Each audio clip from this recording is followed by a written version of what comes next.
그 필러라는 게 아무래도 허가를 받고 이런 거긴 하지만 그래도 이물질은 이물질이거든요. 인체에 쓸 수 있는 그런 이물질인 거죠. 그래서 필러라는 게 원래는 이 흡수가 되는 흡수성 필러라고 해서 나왔어요. 제품이 보통 1년 안에 흡수가 된다 이렇게 해서 제품이 처음 나왔어요. 예전에. 근데 해보니까 이게 흡수가 잘 안 되는 거예요.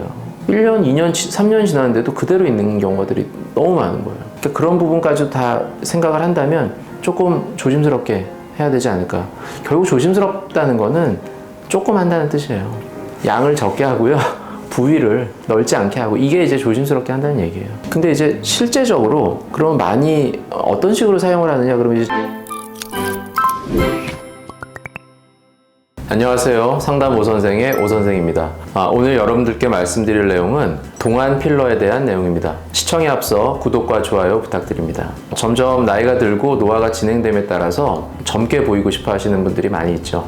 여러 가지 시술, 장비들을 이용한 그런 방법들 많이들 하고 계시고요. 요즘은 진짜들 많이 하시는 것 같아요. 요즘은 무슨 장비들도 많잖아요. 예전에는 병원에서 봤던 장비들을 지금은 아주 이렇게 휴대용으로 작게 만들어서 그걸 구입해서 이렇게 하는 분들도 많고 굉장히 많은데 예전부터 많이 해오던 방법 중에 이제 필러가 있습니다. 정확하게 필러죠, 필러. 필 하면 영어로 채우다 라는 뜻이잖아요. 그러니까 필러, 채우는 것. 그런 제품이 되겠고요. 근데 이제 동안과 필러가 무슨 상관관계가 있느냐. 나이가 들면 얼굴 살, 얼굴의 지방이 점점 빠지면서 얼굴 볼륨이 이렇게 줄어들죠. 그러면서 줄어들에 따라 이렇게 처짐도 나타나게 되고요. 반대로 젊을 때는 어떨까요? 젊을 때는 살이 너무 많죠, 사실. 이제 그거가 되게 중요한 포인트인 거예요. 동안이라는 거는 얼굴에 볼륨이 많은 거예요. 그리고 볼륨이 많으면 얼굴이 어떻게 보이냐면 굴곡이 별로 없어 보여요. 볼륨이 빠지면 굴곡이 보이는 이유는 얼굴뼈가 동그랗지 않기 때문이죠. 얼굴뼈는 이렇게 막 각이 져 있죠. 실제 뼈만 봐서는 이렇게 돼 있잖아요. 근데 겉을, 뼈 겉을 근육이 채우고 그 근육 겉을 지방이 다 채워서 둥글게 만들고 있는 거죠. 뼈가 둥근 사람은 없어요. 근데 지방이 점점 빠지니까 그 뼈가 드러나게 되는 거죠. 뼈의 윤곽이. 그러니까 울퉁불퉁해 보이는 거고 나이 든 사람들은 다 그런 모습인 거예요.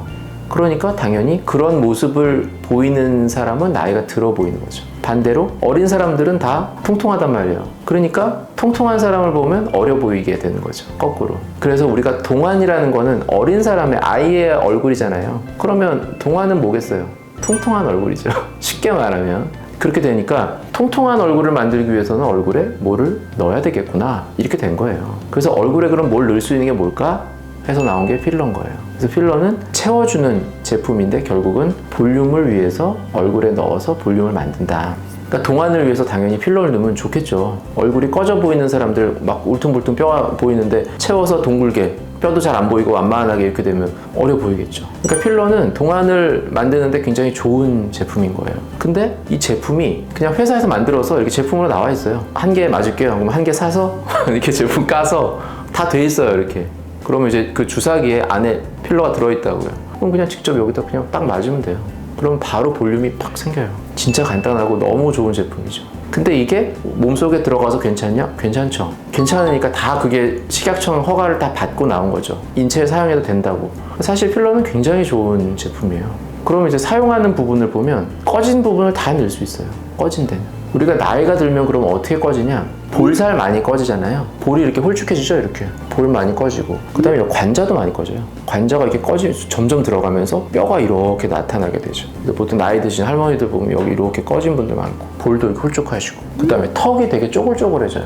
턱이. 나이가 들면 여기도 쪼글거려요. 그러면 작아져요, 이렇게. 그 다음에 팔자의 밑에 여기 부분이 이렇게 꺼지면서 이렇게 쑥 들어가요. 그리고 팔자 이렇게 깊어지고. 뭐 앞광대 같은 것도 이렇게 쑥 꺼지면서 이게 인디안 주름도 이렇게 보이고. 지금 말씀드린 다 넣을 수 있어요, 필러로. 그러면 이제 안 넣는 데는 어디냐? 저는 이 눈 밑 같은 데는 잘 안 넣어요. 눈물 고랑이나 이런 데. 그리고 눈 위도 나이가 들면 꺼지거든요. 눈 밑은 나이가 들면 점점 나오지만 눈 위는 꺼져요. 그러면 이게 보통 우리가 나이 드신 분들 이렇게 눈이 쑥 꺼지죠. 눈 위가 쑥 꺼지고. 그럼 뭐 아파 보이고 좀 피곤해 보이면서 나이가 들어 보이죠. 젊은 사람들 보세요. 이렇게 통통하죠. 눈두덩이가. 나이가 들면 눈이 꺼져요. 그럼 이제 거기도 채우는데 필러로 채우시는 분들도 있더라고요. 근데 저는 이제 필러는 눈 주변은 좀 안 쓰는 주의라 안 쓰고 있고, 눈밑 같은 경우는 이제 틴들 현상이라는 것도 생길 수 있으니까 안 쓰고. 그래서 다른 부위는 다 써도 돼요. 심지어 입술도 막 얇아져요, 나이 드시면. 이런데도 통통해지면 젊어 보이죠. 입술에도 넣을 수 있고. 그런 볼륨 효과에 더해서 이제 주름을 피는데, 주름이라는 거는 볼륨과 조금 다른 게 피부가 이렇게 접히면서 피부에 이렇게 그 접힌 자국 같은 게 이렇게 남게 되잖아요. 그 부분에도 아주 얇게 그 접힌 자국에만, 그 주름에만 살짝 넣어서 고기만 살짝 피는 이런 용도로도 필러를 사용해요. 대표적으로 뭐 이런 이마 주름 이렇게 자꾸 하면 생기죠. 미간 이렇게 하는 미간 주름, 이런데도 그 주름만 살짝 피기 위해서, 또 뭐 이렇게 웃다 보면 팔자도 여기가 꺼져서 채워서 좋아지는 부분도 있지만 이 금 자체가 이렇게 있는 경우들이 있거든요. 그럼 이 피부 금만 조금 넣는 거예요. 그러면 팔자 같은 경우는 이제 깊은 곳에 넣어서 이렇게 볼륨을 좀 채우면서 얕은 곳에는 정말 피부 바로 밑에다가 얕게. 이제 필러가 또 좋은 게 그 입자의 크기가 여러 개를 고를 수 있어요. 우리가 여러 가지 중에서 입자가 막 큰 거부터 막 중간 거, 막 작은 거, 아주 얇은 거 막 이렇게 단계가 있어요. 이거 얼마나 좋아요. 돈만 내면 그냥 살 수 있거든요. 내가 원하는 크기를 사서, 이게 입자가 클수록 볼륨 효과가 더 좋겠죠. 많이 볼륨을 좀 주고 싶은 데는 입자를 좀 큰 걸 쓰고, 뭐 이런 또 세밀하게 쓸 때는 입자 작은 걸 쓰고. 사실 너무 잘 나오거든요, 필러가. 그리고 제가 예전에 이제 레지던트 할 때 또 뭐 이제 필러를 막 하고 이러면 이제 옆에서 어시스트도 하고 이랬었는데, 그때는 쓰던 게 대표적인 게 레스틸렌이라는 필러였어요. 레스틸렌. 그러니까 우리나라의 필러라고 하면 대표적인 게, 그러니까 물론 외국 거죠. 그게 대표적으로 어떤 대명사였어요, 필러에. 전 세계적으로도 굉장히 처음 나왔고 처음 이제 들여왔고, 그 다음에 또 하나인 게 이제 주비덤이라고, 그건 미국 거. 그런 필러들이 20-30년 전에 이제 그런 필러들부터 시작을 했죠. 그러니까 굉장히 고가이고 당연히 수입이니까 그렇게 사용을 하다가 우리나라에서 이제 만들기 시작했거든요, 필러를.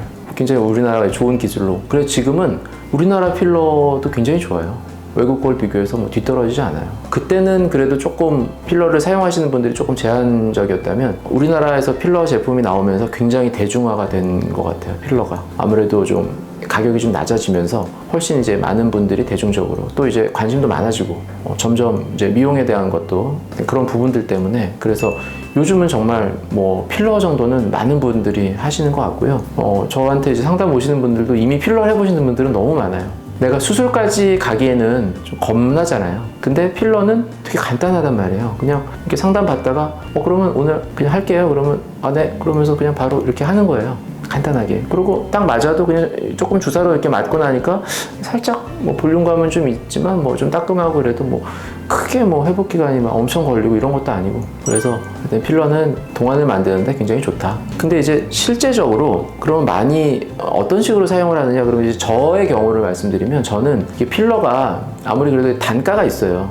용량 대비해서 무조건 비용이 책정이 되거든요. 그러니까 좀 볼륨이 많이 필요한 곳보다는 볼륨을 좀 적게 넣으면서 효과가 좋을 이런 부분 위주로 좀 쓰게 되더라고요. 그러니까 뭐 팔자주름 이런 데는 볼륨을 좀 적게 넣어도 되는데, 뭐 볼에 넣는다든지 뭐 이런 거는 좀 많이 넣어야 되는 것 같아서, 그런 거는 조금 이게 상태에 따라서, 근데 조금만 넣어도 된다 뭐 이런 거는 이제 필러를 쓰고 있어요. 그 다음에 만약에 예를 들어 뭐 볼륨을 좀 많이 필요로 하는데 나는 얼굴 전체를 다 채우고 싶다, 뭐 여기부터 뭐 이런 다 이렇게 전체를 필러를 하는 것보다는 차라리 그냥 수술적인 방법으로 이렇게 지방을 빼서 지방 이식을 하시는 건 어떻겠느냐, 이제 이렇게도 말씀을 드리죠. 그 필러라는 게 아무래도 허가를 받고 이런 거긴 하지만, 그래도 이물질은 이물질이거든요. 인체에 쓸 수 있는 그런 이물질인 거죠. 그래서 필러라는 게 원래는 이 흡수가 되는 흡수성 필러라고 해서 나왔어요, 제품이. 보통 1년 안에 흡수가 된다, 이렇게 해서 제품이 처음 나왔어요, 예전에. 근데 해보니까 이게 흡수가 잘 안 되는 거예요. 1년, 2년, 3년 지났는데도 그대로 있는 경우들이 너무 많은 거예요. 그래서 지금 봤더니 이게 필러가 이렇게 몸속에 들어가면 이게 이물질로 들어가는데, 이게 어떤 경우에는 이렇게 얇게 주변에 이렇게 막 같은 게 생기는 그런 경우들이 있나 봐요. 얇게. 그러니까 우리 몸에서 이걸 이물질에 대응해서 이렇게 그걸 이제 그 막을 만들어가지고 이렇게 감싸버리는 거죠. 그렇게 되다 보니까 이 필러가 흡수가 되려면 이 우리 몸에 이렇게 조직이랑 접촉을 해서 이렇게 없어져야 되는데, 막에 쌓여 있으니까 흡수가 안 되는 거예요. 그러니까 이렇게 어떤 분들 오셨는데 막 이렇게 푸르스름하게 이렇게 있는 거예요, 필러가. 그래서 언제 맞으셨어요? 그랬더니 10년 전에 맞아요. 10년 전에. 10년이 되는데 이게 안 없어지는 거예요. 그러니까 지금 그래서 필러를 쓸 때는 이게 10년 이상도 갈 수 있다고 생각을 하고 써야 돼요. 물론 움직임이 좀 있고 이런 분들은 이게 막이 좀 생기는 게 달라서 그런지, 그런 뭐 팔자주름이나 이런 데는 빠진 분들도 많아요. 입술 같은 경우도 그렇고. 근데 어떤 부분은 안 빠지는 경우들도 있을 수 있어요. 그래서 설명을 드려요. 이거 흡수가 될 수도 있지만 혹시라도 좀 오래 갈 수도 있다 이렇게. 전체적으로 필러를 쓰는 거는 사실 약간 부담스럽긴 해요. 그런 필러는 녹이는 주사가 있으니까 괜찮지 않냐? 이 캡슐 안에 이게 딱 감싸져 버리면, 감싸서 오래 가면 녹이는 주사를 쓰잖아요. 근데 이게 그러면 처음에 탁 주사를 쓰면 흐물흐물하게 이렇게 이게 없어진 것 같이 느껴져요. 근데 이게 막에 쌓여 있으니까 진짜 다 없어지질 않더라고요. 그래서 다시 시간이 지나면서 이제 다시 굳어서 그 볼륨이 다시 생겨버려요. 그래서 이 필러라는 게 이렇게 쉽게 간단하게 할 만한 건 아니구나 이런 생각도 좀 들고, 그래서 이걸 전체적으로 얼굴에 내가 다 넣는다? 나중에 없애고 싶어도 다 못 없앨 수도 있는 거죠. 그래도 쉽게 말하면. 물론 이제 좋은 상태로 잘 돼서 없앨 필요가 없으면 상관이 없어요. 자연적으로 같이 이렇게 내 얼굴이 노화가 됨에 따라서 같이 없어지는 거면 괜찮은데, 만약에 이게 안 없어지고 나는 이게 살이 빠지면서 이렇게 처질 수도 있는 부분인데 그거는 계속 있는다? 그럼 이제 그 부분만 나중에는 이게 구별되게 보일 수도 있잖아요. 그러니까 그런 부분까지도 다 생각을 한다면 조금 조심스럽게 해야 되지 않을까. 결국 조심스럽다는 거는 조금 한다는 뜻이에요. 양을 적게 하고요. 부위를 넓지 않게 하고, 이게 이제 조심스럽게 한다는 얘기예요. 그러다 보니까 저는 이제 전체적으로 하기보다는 조금 최소한의 양을 써서 최소한의 그런 부위에만 이렇게 하고 있습니다. 저는 그래서 주로 하는 게 팔자. 왜냐하면 팔자 주름은 지방 이식 같은 경우에 팔자 주름 이게 움직임이 많잖아요. 그래서 지방 이식 생착이 좀 떨어져요. 그래서 내가 팔자만 하겠다 이런 분들은 이런 데 많이 하고요. 그 다음에 마리오네, 내가 여기만 좀 메꾸겠다 이렇게. 대표적으로 사실 나이가 들어 보이는 두 군데죠. 여기랑 여기잖아요. 팔자랑 마리오네. 그래서 두 군데 정도는 하는 건 괜찮은 것 같고, 사실 볼은 그렇게 많이 넣는 편은 아니에요. 정말 넣더라도 조금씩. 관자 같은 데도 뭐 거의 필러는 잘 안 하는 편이고, 그래서 그런 정도. 그 다음에 말씀드렸듯이 주름, 미간 주름 이런 데 아주 살짝 넣는 정도, 아주 조금 이런 거 피는 거. 이마 주름도 좋긴 한데, 이마는 사실 이렇게 눈썹을 올리면서 생긴 주름이기 때문에 이게 눈 처짐이든 눈썹 처짐이든 이게 계속 올리는 분들의 경우에는 이걸 넣어도 또 올리면 또 이게 개선되는 효과가 떨어지기 때문에, 이제 그거는 이제 이마 주름의 경우에는 아예 근본적으로 좀 상담을 해서 말씀을 드리는 편이고요. 그리고 이 표정 주름의 필러를 할 때는 보톡스를 같이 하는 게 좋아요. 그건 무조건. 이렇게 표정을 지을 때 생긴 주름이기 때문에 필러를 맞고 보톡스 같이 맞아서 일단은 당분간은 안 생기게 만드는 게, 그래야 필러도 그 자리에 잘 위치를 할 테니까 이렇게 움직임이 있진 않게 그렇게 하는 편이에요. 네, 지금까지 동안 필러에 대해서 말씀드렸고요. 더 궁금하신 점 있으시면 댓글로 남겨주시면 제가 직접 답변 달아드리도록 하겠습니다. 지금까지 상담 오 선생의 오 선생이었습니다. 감사합니다.